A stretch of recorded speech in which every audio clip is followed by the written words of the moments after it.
Alvo de mandados de busca e apreensão expedidos por Alexandre de Moraes, o senador Marcos Duval deve ser ouvido nos próximos dias pela Polícia Federal. O político do Podemos é investigado por tentar obstruir as investigações dos atos do dia 8 de janeiro, dos atos criminosos do dia 8 de janeiro, e de articular um suposto plano para tentar anular as eleições de 2022.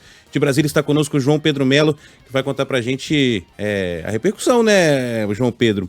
Dessas buscas feitas pela Polícia Federal. O senador se pronunciou, há inclusive agora articulações para tirá-lo, porque ele faz parte, né, da CPMI, que investiga os atos do dia 8 de janeiro. O que você conta pra gente? Bom dia para você.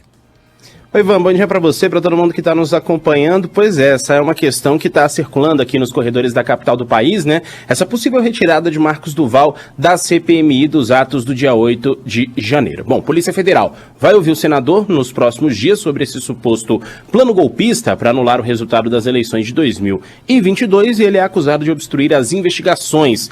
Ele foi alvo dessa operação ontem, autorizada pelo ministro Alexandre de Moraes. A informação que a gente tem é que esse papel, essa ordem, estava nas mãos de Alexandre de Moraes há pelo menos 2 meses e ontem foi uma data ali que o ministro resolveu assinar para que essa questão fosse de fato cumprida. Bom, Moraes é o relator desse inquérito no Supremo, né, que investiga os atos do dia 8 de janeiro em Brasília. As buscas foram feitas, como a gente falou, em 3 endereços ligados ao senador e aqui em Brasília os agentes estiveram no gabinete dele no Senado e também no apartamento que fica na área central de Brasília. Ele que ontem celebrava, inclusive, aniversário, também recebeu aí esse presente, essa visita da Polícia Federal. Bom, entre o material apreendido estava um malote de documentos, além de computadores, pendrives e um celular. A Polícia Federal chegou a pedir a prisão do senador, mas esse pedido foi negado por Alexandre de Moraes. O ministro determinou ainda o seguinte: o bloqueio imediato de todas as redes sociais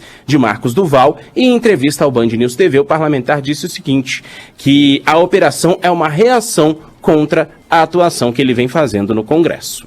É uma clara retaliação pelo fato de eu ter convocado o ministro Alexandre de Moraes. Se o que eu estou avisando para todo mundo que eu tenho provas de quem prevaricou, para mim é claro que ele veio aqui pegar tudo para ver se ele está dentro dessas provas. Bom, antigo aliado de Jair Bolsonaro, Duval afirmou nas redes sociais em fevereiro que o ex-presidente teria tentado coagi-lo a participar de um golpe de Estado. Diante desse exposto, ele chegou a dizer que renunciaria ao mandato no Senado. Só que no mesmo dia, ele mudou a versão pelo menos 3 vezes e transferiu a autoria da proposta ao ex-deputado Daniel Silveira. O plano, segundo Duval, seria gravar alguma declaração comprometedora do ministro Alexandre de Moraes, exatamente para tentar afastá-lo do Supremo Tribunal Federal. Claro, essa questão não deu certo, à época Duval tentou se defender e a questão aí acabou sendo abafada, colocada praticamente embaixo do tapete aqui na capital do país. Se o Duval tem essas provas de que Alexandre de Moraes prevaricou, que eles apresentem. Esse é o timing perfeito, né? O momento em que os holofotes são virados para ele, as câmeras e microfones todas apontadas para ele, esse é o momento perfeito, né? A atenção está voltada para o senador para que ele apresente essas provas, se ele as tiver. Agora, que credibilidade tem o Marcos Duval? Marcos Duval, como disse aí o João Pedro, foi aquele senador que causou um escândalo de capa de revista quando disse que foi coagido pelo presidente a gravar o Alexandre de Moraes num plano maluco para afastar o ministro do inquérito das fake news e dos atos golpistas de 8 de janeiro, aqueles que envolvem diretamente o presidente.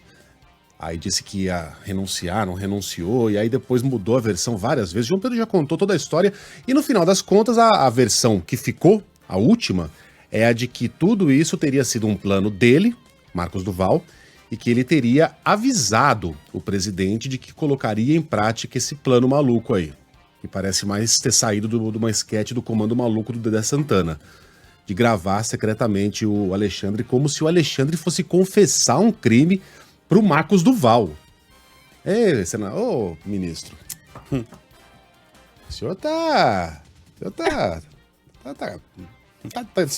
Fala aqui mais perto. Tá torcendo a Constituição, não tá não? O senhor tá abusando do seu poder, não tá não? Conta pra mim, só pra mim. Conta pertinho aqui da minha lapela. Qual é?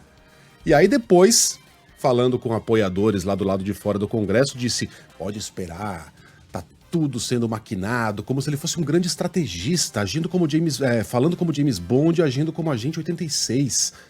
Né? E aí troca os pés pelas mãos, recentemente colocou no ar um meme, aí a gente sai da esfera criminal e entra na esfera moral, né? Colocou no ar um meme em que comparava o pinto dele com o do ministro Flávio Dino. Ele de sunga, o Flávio Dino de sunga, e aí um texto assim, a cada um que apresente as suas armas, dizendo, o meu é maior que o dele. Sério, um senador da República ganhou o apelido de Marquinhos Manja. Vê lá se isso é Só isso deveria ser suficiente para que o Conselho de Ética se pronunciasse. Agora, tudo o que foi feito anteriormente, aí a gente está diante de uma conspiração. Aí a gente está diante de um claro crime contra um dos poderes da República. No dia em que apareceu esse vídeo em que ele falava com apoiadores, eu falei, esse cara tá cavando para ele uma prisão preventiva. E é claro que isso não ia ficar por isso mesmo. Né? Toda essa ação, toda essa conspiração, toda essa maluquice que foi bolada por Marcos Duval, que no final e outra, a origem dele já é obscura, né?